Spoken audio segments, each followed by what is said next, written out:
Wine and raisin ring once more. Wine and raisin ring once more. Sense and sanity prevail.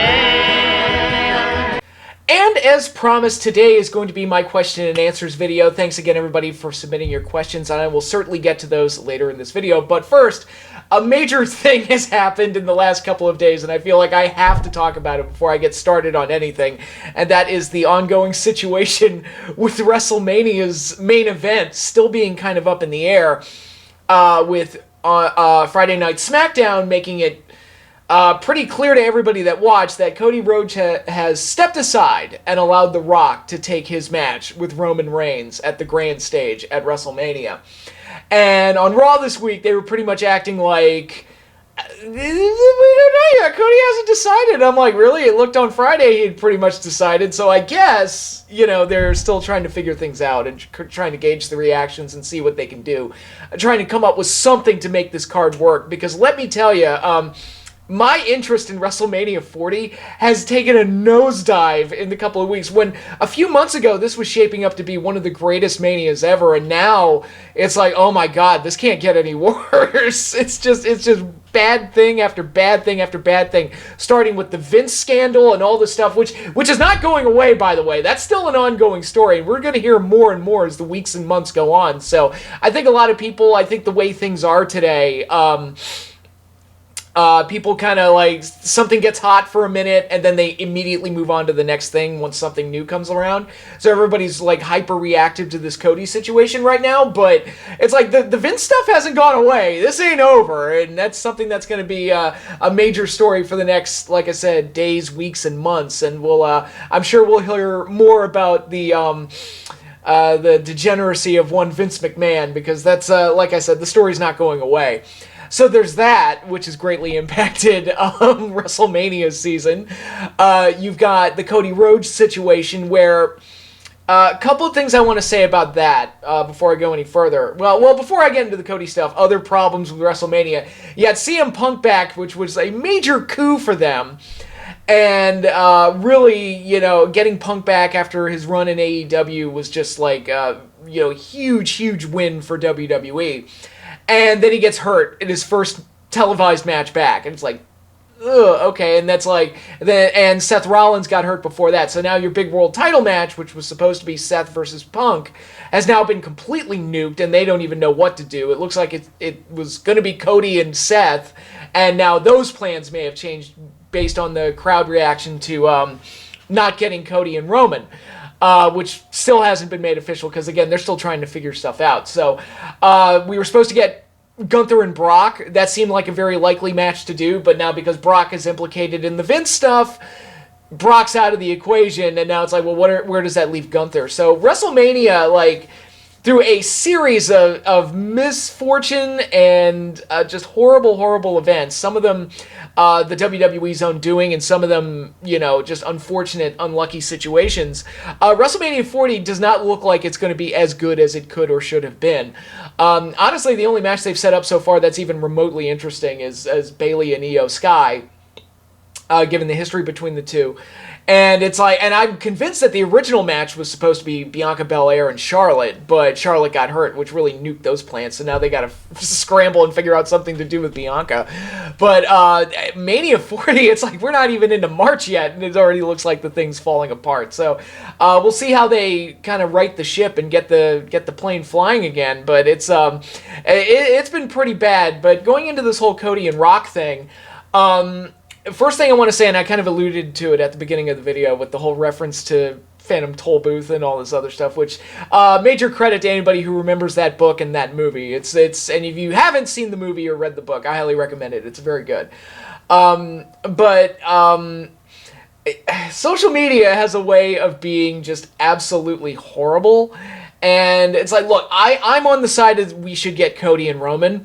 I'm not about to send death threats to The Rock or The Rock's daughter or anything like that. So people have been acting a little too psycho about it. Some people, not everybody, but it's we need nuance and rhyme and reason back in the world. And if we just get rid of social media, we might just get it. No, I'm just kidding. But and it doesn't help that like the wrestling media and the way they've reported on this has been complete and utter ass the last couple of days. It's very reactionary and very sensationalist, the way they report on this stuff, and stuff that, Cody reacted this way, and Rock, powered his way into the spot, and blah, blah, blah, all this other stuff. Stuff that's pure speculation. Nobody knows any of this. It's all speculation at this point, and I'm not here to bury The Rock. I have no ill will towards The Rock. I was a big fan of The Rock back when I was a teenager, during the Attitude Era. I have a lot of respect for the guy. He's one of the biggest stars in wrestling history and deserves those accolades. I think we need to be a little bit more measured, a little bit more calm.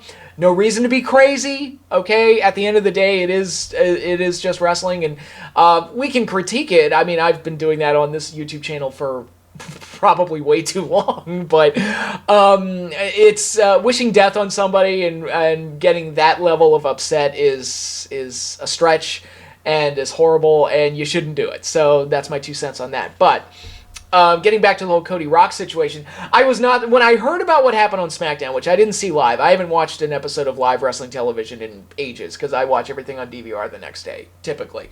Because I have a baby, and I'm taking care of the baby. But when you... the reaction did not surprise me, because... basically what they've done is, and a friend of mine on Facebook made a comment like this, and it's a very good comment and kind of sums it up well. AEW, one of their biggest problems is that they're always playing to the diehards. They're always like going above and beyond to please the diehard wrestling fans, which I've criticized them for as a major mistake, because they bring in all these Japanese guys and these Mexican talents and everything else, and expect everybody to know who they are. And they present them like everybody knows who they are. And I'm like, dude, most, Johnny-come-latelys have not seen New Japan. They don't know who Will Ospreay and Zack Sabre Jr. and Hiroshi Tanahashi and Kazuchika Okada is. They don't know. So you can't just present them like everybody knows who they are. That's not how this is supposed to work. You've got to educate the fans on who they are. Stop assuming that everybody watches every piece of wrestling that has ever existed. And that is a major, major problem with AEW. But WWE has the opposite problem, where they try too hard to grab the casuals to kind of catch their interest for a quick payday or something, or just, a quick boost, while sacrificing the future to do that. So for the last 2 years, the story has been Cody Rhodes. That has been the story for the last 2 years. And what they did on Friday was basically just tell their entire audience, who's been watching for the last 2 years, to just ignore all of that and just accept this change with The Rock. And yeah, it's like you basically took 2 seasons of a television show and threw it in the garbage can, and then it's like, okay, just ignore all of that, now pay attention to this. And, yeah, Rock's a bigger star than Cody. I'm not denying that. I'm not trying to argue otherwise. But I also remember what happened when they tried to put a bigger star than Daniel Bryan, who was Batista, into a WrestleMania main event. And the fans revolted because it's like, no, the last 5-6 months of television has indicated to us that it's going to be Daniel Bryan winning the Royal Rumble and going to WrestleMania. What is this crap? You just basically took everything, threw it in a garbage can, and then just expected us to buy it. And it didn't work. And they had to change it because they knew it wasn't going to work. And I could have told them, if I was backstage at the point in time in WWE, and again, I'm no genius by any stretch of the imagination, but if I had been backstage at that point and they were saying, oh no, Batista's going to win the Rumble and it's going to be Orton versus Batista at WrestleMania, I would have looked at them like, are you insane? That is not going to work. And that is not a knock on Batista. That is not a knock on Randy Orton. That is just a knock on WWE being completely tone deaf to the situation that they were currently in. And I was like, they had to go to a plan B because nothing else was going to work. That plan A was not going to work. And it was going to be an absolute disaster of a main event. And if they go ahead with Rock and Roman, that Philly crowd is going to eat it alive, I think. I don't think it's going to go over too well, and already hasn't gone over too well. Because you basically just took the protagonist of the last 2 years and said, nope, never mind.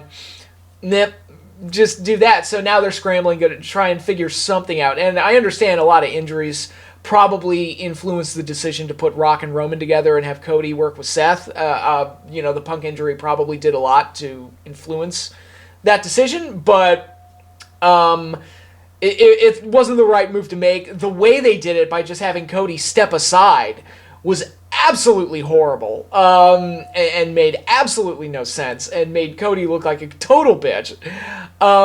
Terrible. It was terrible, and doesn't work at all. And yeah, I'm not surprised that fans reacted the way they did, because how else are they supposed to react? The people who've been watching for 2 years have now been asked to just completely ignore that entire storyline.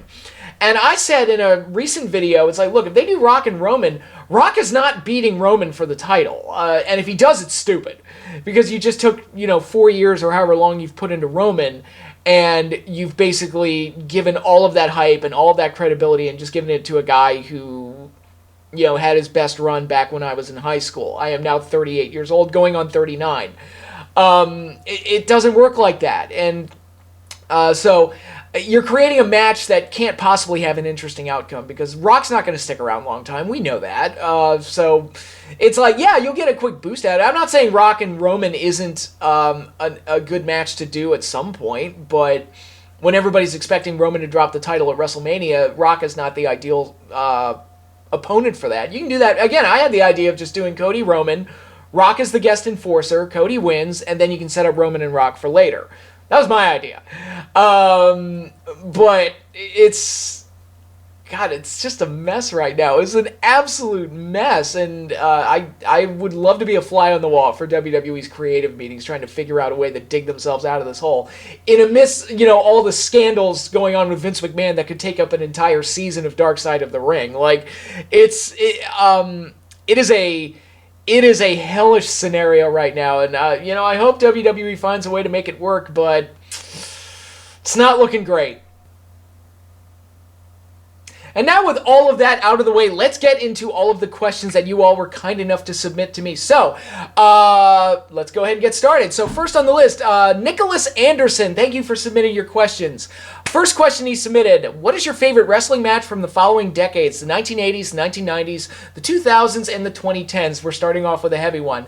1980s, like a short list would be Savage Steamboat, the Flair Steamboat matches, Hogan Andre from WrestleMania 3, Magnum TA and Tully from Starrcade 85, Piper and Valentine from Starrcade 1, the dog collar match, the steel cage match, what was it, Sergeant Slaughter and Don Carnoodle versus Jay Youngblood and Ricky Steamboat, I believe that was in 81, maybe Snuka and Morocco in the cage just for the big spot, and any other ones that come to mind, maybe Hogan Bossman in the cage match where Hogan superplex Bossman.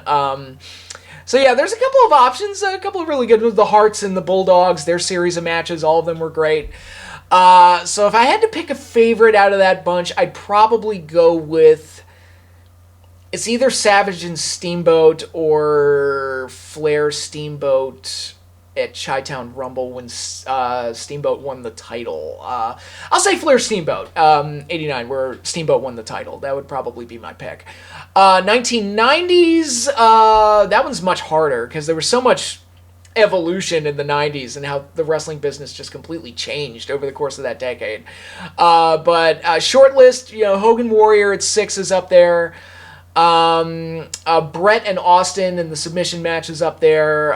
Taker and Shawn, Hell in a Cell is up there. Taker Kane at Mania 14 is up there. Rock and Austin, their matches in 99 are definitely up there. The Foley Rock matches, the I Quit match specifically. God, what are some other ones? Some of Brett's matches, the Brett Owen at 10, the ladder match at 10, Brett Owen in the steel cage, Brett and 1-2-3 Kid on that one episode of Raw,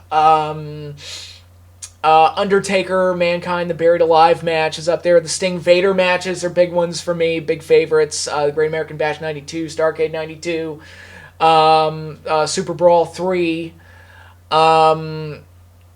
What are some other good ones? I'd say 94 you had, there was Hogan and Flair at Bash at the Beach, but I think is worthy of calling out.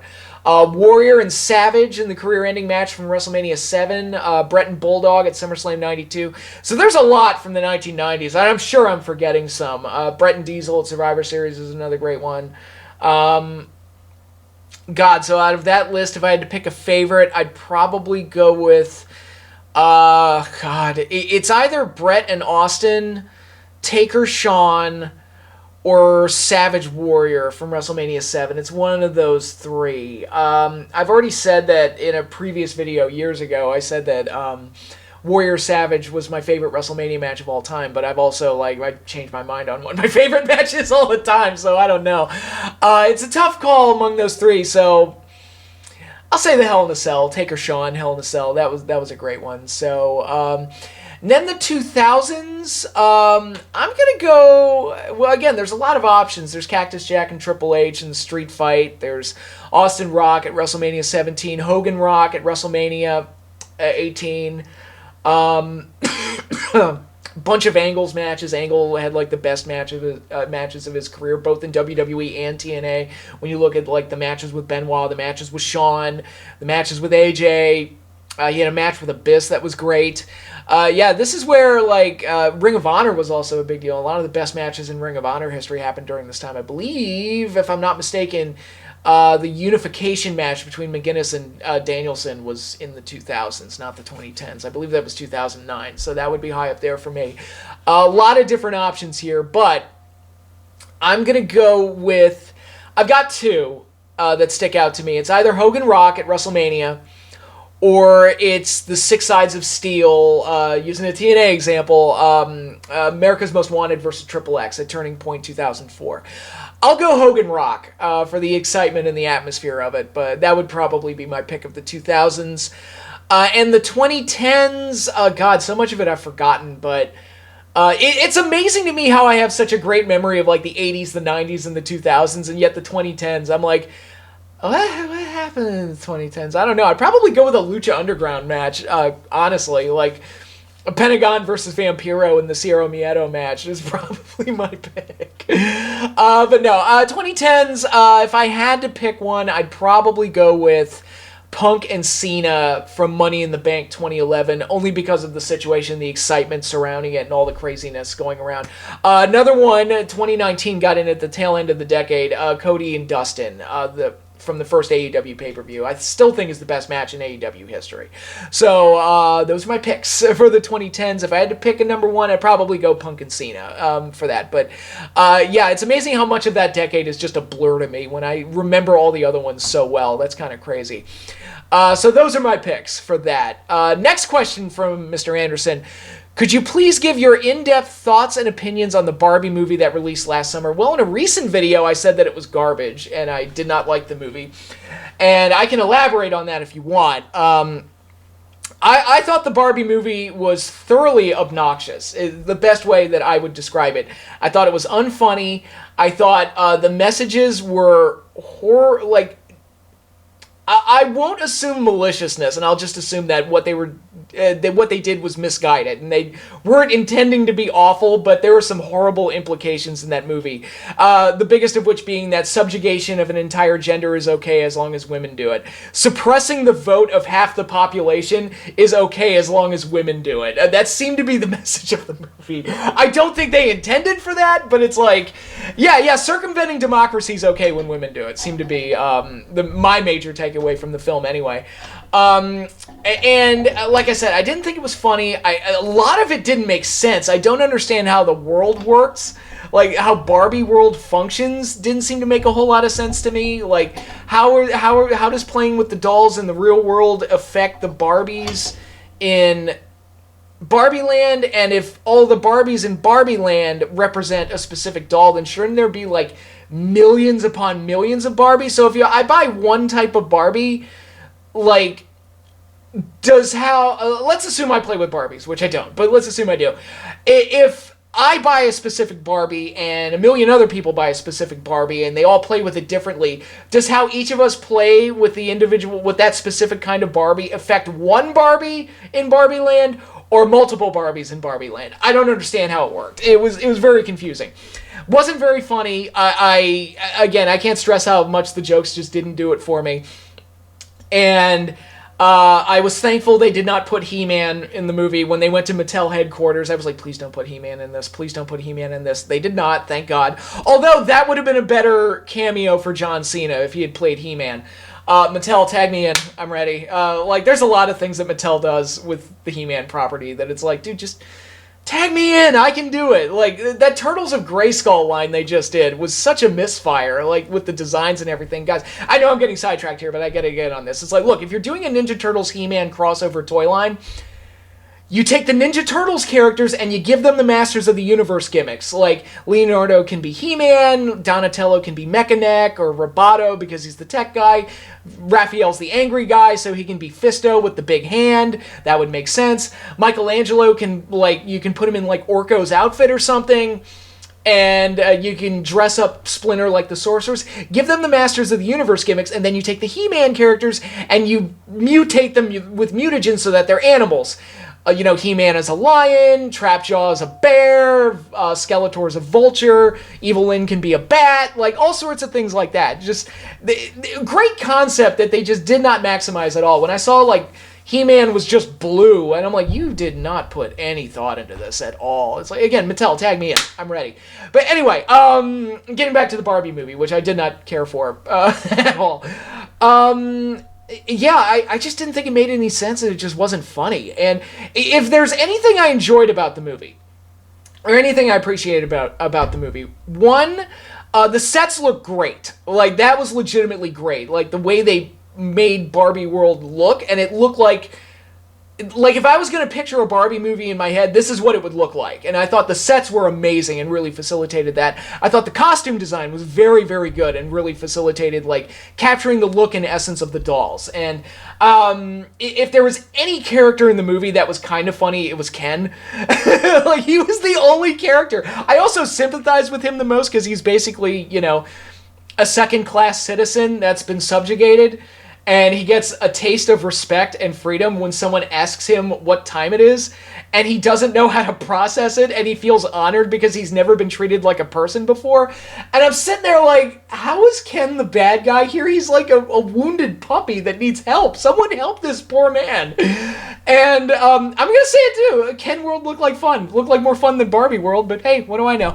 But again, I also accept that the Barbie movie is a movie that was not made for me, so I'm not going to harp on it too much, and I don't believe it was made with any kind of malicious intent. I just think it was poorly made, and I had a great marketing campaign that people kind of fell for, and Barbie fans kind of fell for, and it was one of those type of movies, and the fact that it got nominated for 8 Oscars, to me, is excessive. I'm like, seriously? Granted, bad movies make money all the time. I mean, Michael Bay made a career off of that. Twilight is probably the best example of that. Like, just a piece of shit franchise that made tons of money. Transformers is another great example of that, where a string of movies that was so bad, it took me, a Transformers fan, and made me, like, stop going to Transformers movies because I can't deal with this franchise anymore.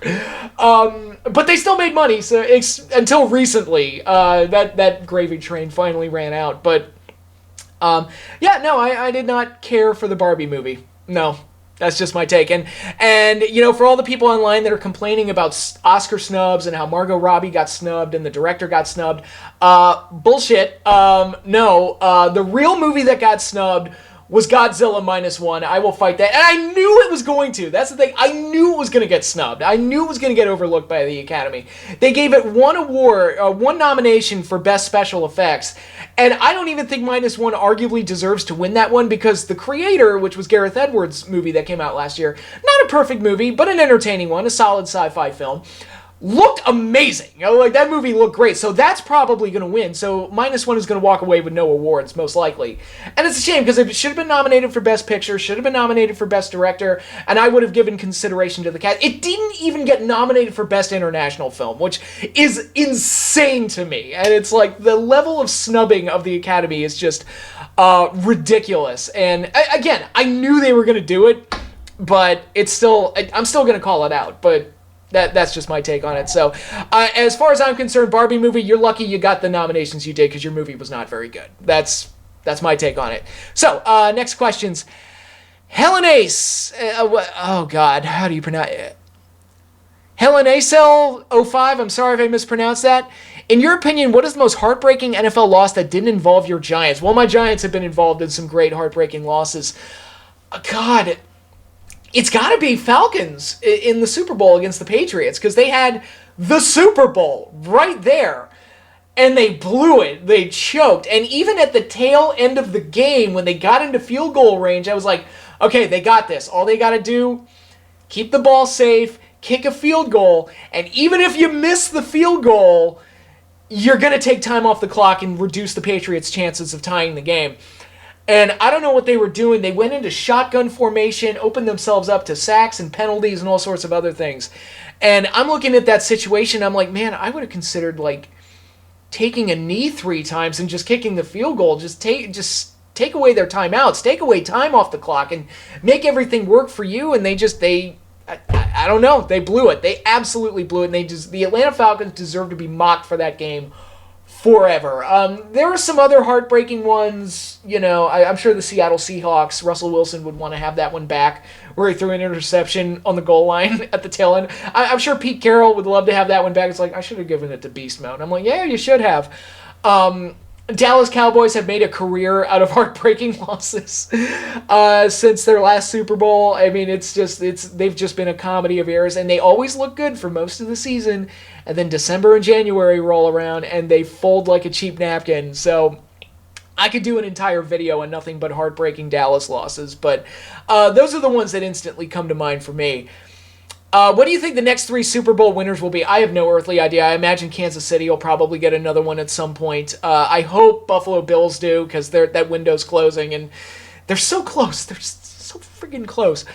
I would love for Buffalo to get one. God, I don't know. Like, I really don't know. Maybe Detroit got close. They shot themselves in the foot in the championship game, but maybe Detroit can kind of turn this into something and make it again. I don't know.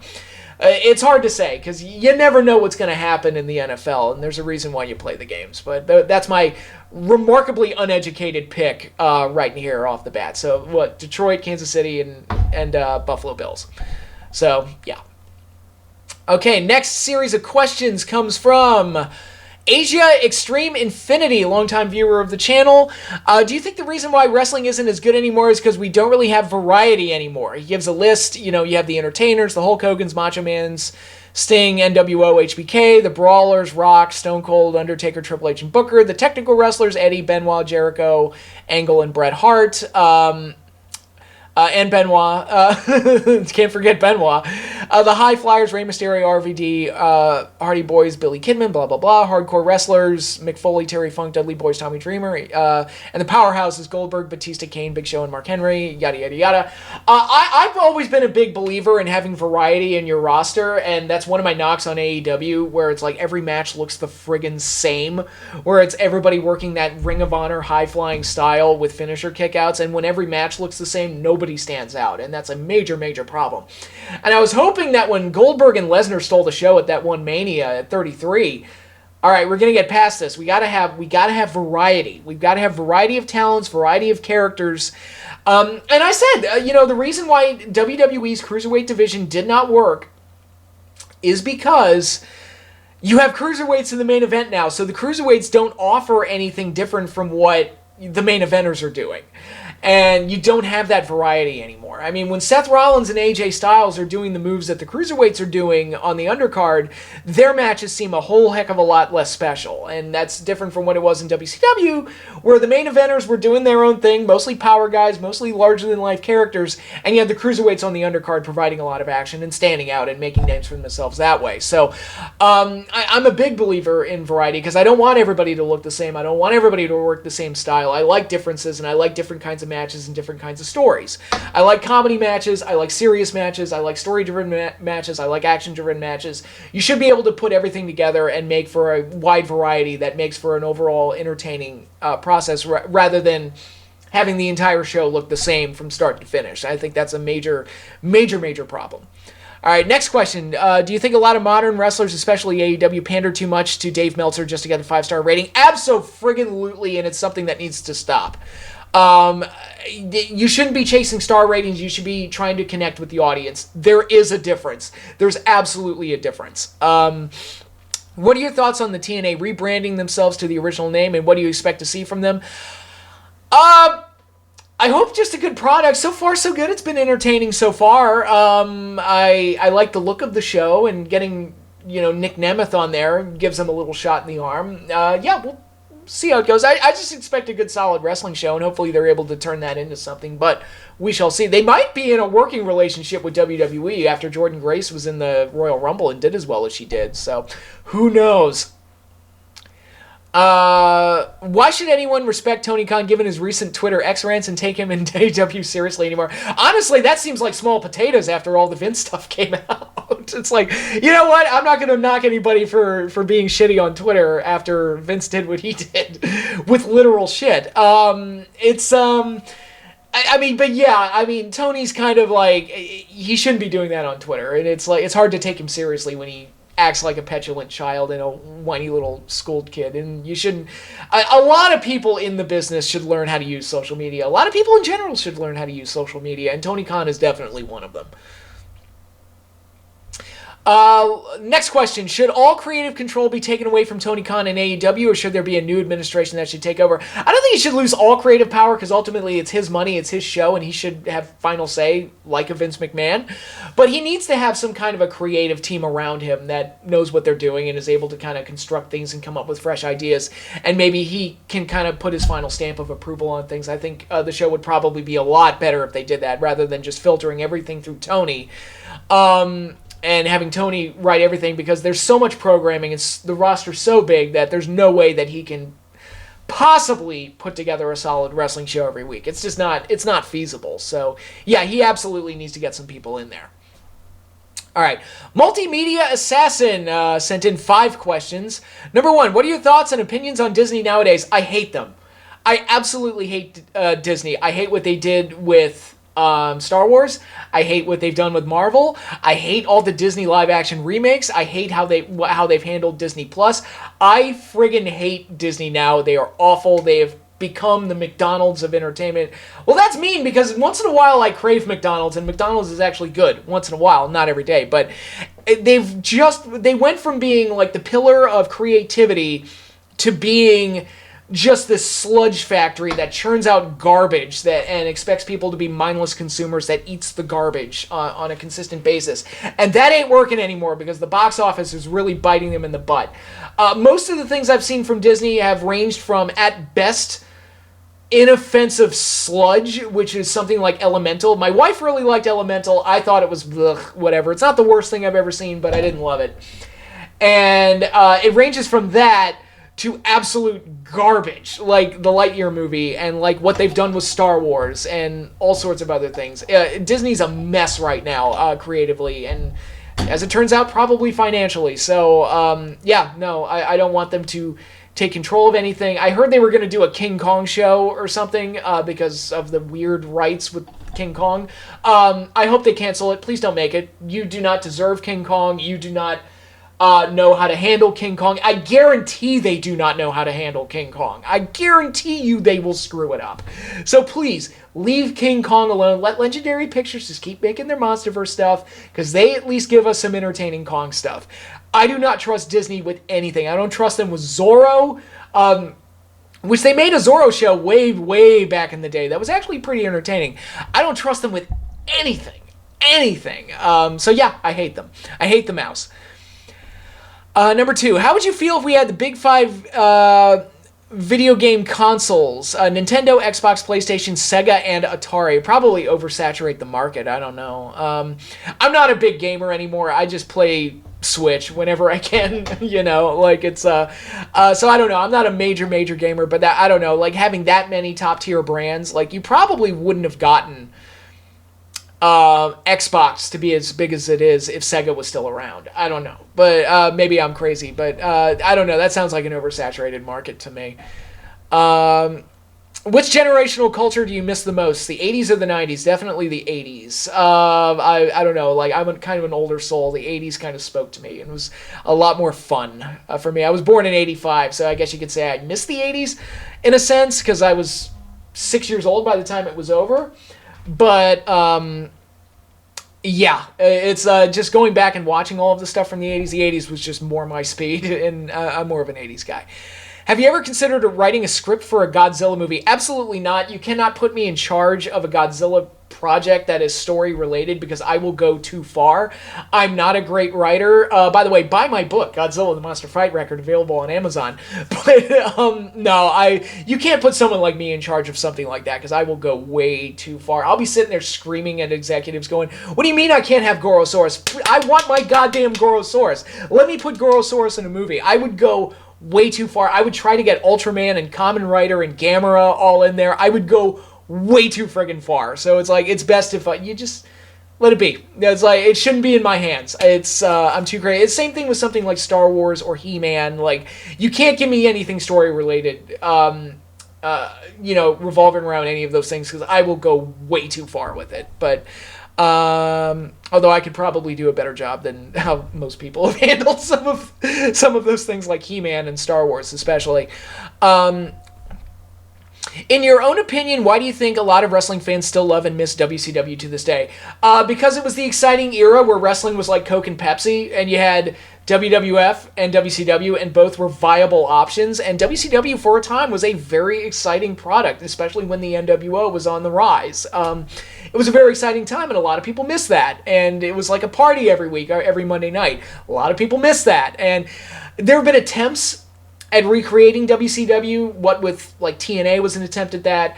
I would argue that AEW is definitely probably the biggest attempt at recreating WCW that we've ever had, but no one's been able to quite replicate it. And I hope they do. I hope one day we do get something that's like a worthy successor to WCW, because right now it's been missed. And I think it's amazing that there is so much WCW nostalgia, considering how for years the wrestling media buried it, WWE buried it, and you thought it was dead. And yet, people, they put it on the WWE network, mostly unfiltered, and people watched it and they were like, hey, this is actually pretty good. And I think that's what happened with a lot of it. I think once people actually sat down and watched it, they were like, hey, you know what? WCW wasn't as bad, except 99 and 2000, but we won't go there. WCW wasn't as bad as we've been made to believe that it was. And I think that's a big reason why you see a lot of clamoring for WCW. And there are, in addition to all the older fans that do remember what it was really like. So, okay. Next up, Justin Konglang. I hope I pronounced that correctly, but I would like your opinion on Super Bowl 46, and could you make a full video on that game? Eli is 2-0 against Brady in the Super Bowl. Maybe I could. I did do that long video on Super Bowl 42, which I rewatched recently because I don't remember filming it. And somebody was telling me, but I was like, yeah, you filmed this video about Super Bowl 42. And I'm like, I did? And it wasn't that long ago. And I don't, it's weird how I don't remember it, but it's like, oh God, maybe I'm getting a little too old, but maybe someday I will. Not this week or not this year for sure, but maybe. I'd rather do one about the Bills and Giants Super Bowl, quite honestly, because that's the first Super Bowl I remember watching. So maybe I could do one on that one, but yeah, maybe one day, but I wouldn't hold my breath either. Next question coming in from Joseph Williams. In terms of an actual question, would you ever think of doing any more full year reviews like you did with the 2000 WWF pay-per-views? Maybe. I can't think of another year that would be a really good one to do. 2000 was a perfect one to do. I did 97 WCW because that was peak WCW, so I reviewed all of those shows. God, what's another one I could do? Maybe 98 WWE would be a really cool one to do. 98 WWF, because that was like peak Attitude Era, where it was like full-on Stone Cold Steve Austin, Vince McMahon, like the Attitude Era. So that might be a fun one to do. I would also like to do some of the older years where there are only 4 pay-per-views a year, maybe 5. Like 88 or 89. 89 would be a really fun one to do, because I think I liked, I'm trying to think. I think I liked all 4 pay-per-views that year. Well, there was also the No Holds Barred pay-per-view, so that would also be a fun one to do. But 89 would be a fun one to do. 91 would be a fun one to do, because that was the first year I was ordering pay-per-views, and I liked most of those shows. So maybe. But again, don't hold your breath. I have nothing planned for any of those. But maybe for a rainy day, I could do something like that. Okay, next questions are coming in from Ross McCratcher. I'm sorry if I mispronounced that. Sent in 4 wrestling questions and 4 non-wrestling questions, so here we go. Wrestling questions. When do you think Damian Priest will cash in the Money in the Bank briefcase? Maybe at WrestleMania. We'll see. Other than that, I have no idea. But maybe WrestleMania. That might be how they get out of the world title situation. Doing something where, it's Seth versus Drew and then Damian Priest cashes in or something. I don't know. Or maybe, because people forget this about the Money in the Bank, you're allowed to announce in advance when you're cashing in and schedule a title shot. I think, as far as I know, Rob Van Dam is the only one to do that, but you're allowed to do that, and it'd be nice if they remembered that. And Damian just inserts himself into the world title match at WrestleMania prior to the show. They could do that. If you were in charge of AEW right now, who would be the guy to build the company around for the next 5 years? Well, my answer would be MJF, but they've already been kind of doing that. But a new guy, like Wardlow would have been my pick, but they've already kind of damaged him beyond repair. I guess right now Swerve Strickland would be the best option because he's kind of gotten over and is doing really well. So I'd probably go with Swerve. He's the best thing they have going that's on TV every week right now. I would have him beat Hangman next week and then go on and beat Joe for the title. That's my personal, because I don't think Joe should be a long-term champion, and Hangman has decreased so much in intrigue that I was like, nah, I say go with Swerve. And they might have Hangman win just because it's like, oh, Swerve already beat him twice, so have Hangman get his win back. I'm like, nah, I'd go with Swerve. Swerve's the way better option at this point, my opinion. During Roman Reigns' enormous championship reign, what was the biggest wasted opportunity to have Roman lose the championship? WrestleMania 39. It was all right there. Cody, some could say Sami Zayn in Canada was another one. Clash at the Castle with Drew, right? Was that with Drew? I don't know. I've already forgotten about that one. Maybe that one, but I feel like all the cards were in place to have Cody win the belt at Mania 39. They didn't do it. It's been kind of a downward trend for Roman, at least interest in Roman ever since, at least for me personally. So that would be my pick. What's your favorite Briscoe Brothers match? Well, there was the one I saw live, where it was them versus the Young Bucks. That was a very exciting match.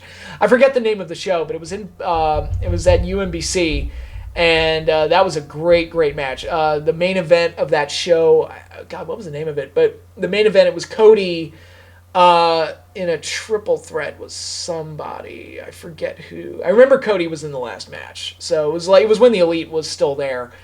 That was a very, very exciting match, and the Briscoes were way over. I also really, really like their matches with FTR, which is like their last great accomplishment before Jay's unfortunate passing. But I'd say any one of those. Maybe one of the Ladder War matches they did would be another solid option. But I would say like the matches with FTR are probably my favorites. Non-wrestling questions. What kind of package do the New York Giants have to make up in order to get a number one overall pick in the NFL draft from the Chicago Bears? I don't think they're going to make a play for the number one pick, but I don't know. It's going to have to be I don't know exactly what kind of package they'd have to put together, but it would have to be a pretty sweet one. And I don't know if the Giants are in a position to sell the farm to get the number one draft pick. I don't know if it's worth it, but we shall see. Are there any kaiju dream matches that haven't happened yet that you wish could happen? Godzilla versus Gamera is the big one. Actually, if you read my book, Volume 1, I have a list of all my Godzilla dream matches that I would like to see. That's one of the last chapters in the book. So again, buy my book on Amazon. You'll get to read all about that. But my number one pick is Godzilla and Gamera. Not just those two, but also all the Gamera monsters meeting up with all the Godzilla monsters. I think that would be interesting. You get Giron, tagging up with Gigan, and you could do Godzilla and Gamera versus Giron and Gigan. That could be a lot of fun. You could do Rodan versus Gauss. There's a lot of different possibilities. So yeah, that would be my pick. Have you ever heard of the sci-fi TV show called Red Dwarf? I have heard of it. I've never seen it. So that's all I have to say about that. Besides the New York Giants and the Baltimore Orioles, which other sports teams are you a fan of? Well, when I was a kid, I was a big fan of the Chicago Bulls. Because everybody was a Michael Jordan fan back in the day. Other than that, I don't know. Those are football and baseball are my two sports, really. I don't have a big basketball team that I'm a huge fan of. Hockey, I root for the Capitals, but I'm not overly interested in hockey. So yeah, it's just Giants and Orioles are really my two picks. All right, we're getting close to the end here. Next question comes in from James George. Do you think if WCW had not gone out of business in 2001, or had Eric Bischoff been successful in his attempted purchase of WCW and kept it on TV, would wrestling promotions like TNA, Lucha Underground, and AEW have been started for him? Probably not, because like I said, ever since WCW got, purchased by WWE. By the way, Missy Hyatt had the funniest comment on Twitter ever. She wins everything. She posted up that Lisa Simpson meme with the projection screen, and it said on there, Vince McMahon paid more for sex than he did for WCW, and I'm like, that is hilarious, but also so sad. But anyway, a lot of these companies started up, whether TNA, maybe Lucha Underground would have been its own thing anyway, I don't know, but AEW definitely would not be around. TNA would definitely not be around had WCW still been around, because there wouldn't have been any need for it, because there wouldn't have been that WCW void to fill. And I think losing WCW, again, the wrestling business ever since WCW folded has been all about trying to fill the void left behind by WCW, and nobody's quite done it yet. All right, and CW Spory, also Dial F for Film on Twitter, sent in a couple of questions. So, I may have asked this before, but screw it. Since I've heard you mention your Catholic upbringing, what do you think of the ECW angle where Raven crucified the Sandman? You have to work very, very hard to offend me. Like, very, very hard, and I was not offended by that at all. To me, it's like, I'm all about touching raw nerves and doing things that are a little extreme and a little crazy to kind of, like, sell a story. I think that's a major problem in entertainment today, where everything is so bland and so safe. I was watching a video the other day about writers giving sensitivity readings of scripts to kind of, like, take out anything that's potentially offensive. And I'm just like, oh my God, you make everything so boring. And everything, that's part of the major problem with entertainment today. Because back when I was young, even the bad stuff was memorable. Howard the Duck is memorable because it just kind of swung for the fences and just went for it. And yeah, it didn't work, but it's so much fun to watch because they tried so hard. And nowadays, everything is just boring and lifeless because you suck the life out of everything because you're not willing to take any risks. All right, you offend people. So what? So no, I was not bothered by the crucifixion angle. I was actually, it added a little spice to the storyline, so I was actually okay with it. I wasn't offended by Austin 316 either. I thought that helped Austin, elevate himself. So I had an Austin 316 shirt as a kid, even as a Catholic. So I remember going to Catholic school, and there were kids on, like, our dress down days. We would have dress down days where we could not wear our uniforms and wear whatever we want. And in 7th and 8th grade, there were a lot of Austin 316 shirts in a Catholic school. And I don't think the teachers knew what it was, or else they probably would have said something. But it was like, hey, if they're not going to say anything, I'm going to wear it. All right. In wrestling, what are some of the biggest missed opportunities in the last 10 years? Oh, God. Well, AEW, just in general, I think kind of missed the boat on a lot of things with Cody, with Punk, with Wardlow. Definitely, they've had some missed opportunities. I think with WWE, have they had any, like, huge misses? Nothing that really comes to mind. Oh, Sting, definitely. I mean, can we count that one? Sting? They got Sting in WWE in the first match. They have him lose to Triple H. I'm like, oh, screw you. And we didn't get Sting and Undertaker. You know what? That's my pick. We didn't get Sting and Undertaker just to have Sting job at WrestleMania to Triple H. Stupid and pointless. I absolutely hated it. So, yeah. Non-wrestling question. Now that you're a husband and father, what films, TV shows hit you differently? I'll say this. You know what? I used to think that, like, farts and poop jokes were lowbrow humor. Now that I've been taking care of a baby, and there's, like, whenever I watch something with a fart or a poop joke in it, I start laughing. Because it's like, oh, that reminds me of changing my baby's diapers, and it's funny to me now. So there's definitely that.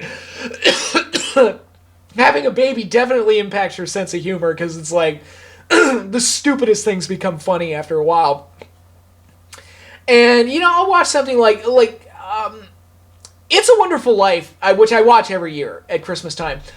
It has made me cry ever since I was an adult and started rewatching the movie. as a kid, it had no impact on me. As an adult, like, I remember being 22 and watching it and having to fight the tears. I was like, oh my God, this movie's amazing.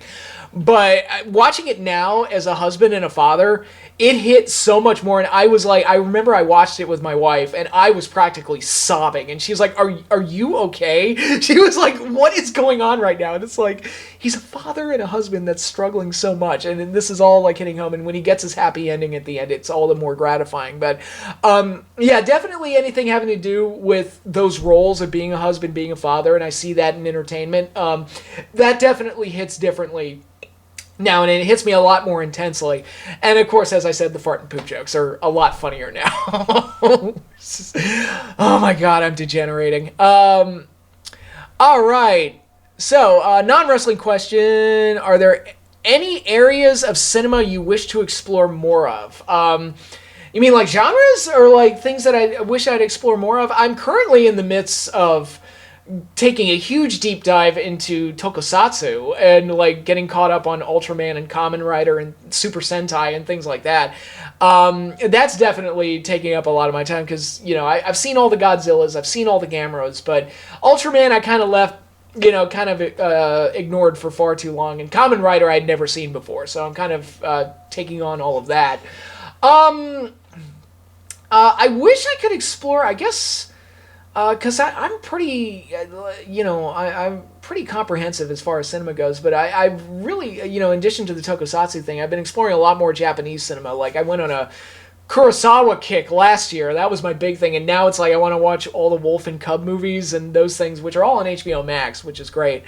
But other than that, I can't really think of anything. I guess I've just become like a connoisseur of Japanese pop culture and cinema. I don't know, but other than that, like, yeah, I can't really think of anything else that I'd be overly interested in checking out. More questions. With the knowledge and depth of Vince McMahon's transgressions, how does it make you look at his on-screen material he's had over the years? Like Trish barking like a dog, making out and fondling women like Sable and Candice Michelle, etc. Yeah, that was a pattern I noticed for a while. It's like, why is it every time they get a new girl on the show, she has to make out with Vince? Like, Sable did it, Candice Michelle did it, Tori Wilson did it, like, her first night in. I remember that. That was, like, the start of it.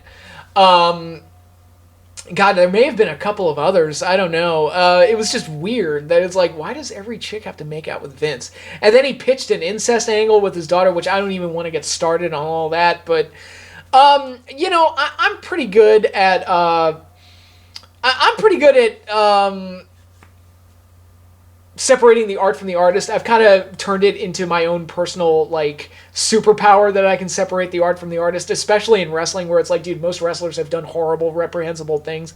But if I can sit around and watch a Chris Benoit match without, you know, shivering, I could probably still watch Vince's stuff and be mostly okay with it, or at least not react viscerally to it and just kind of accept it for what it is and just separate the art from the artist. Although Vince's stuff was probably the artist telling us who he was all along, and we just ignored it for whatever reason.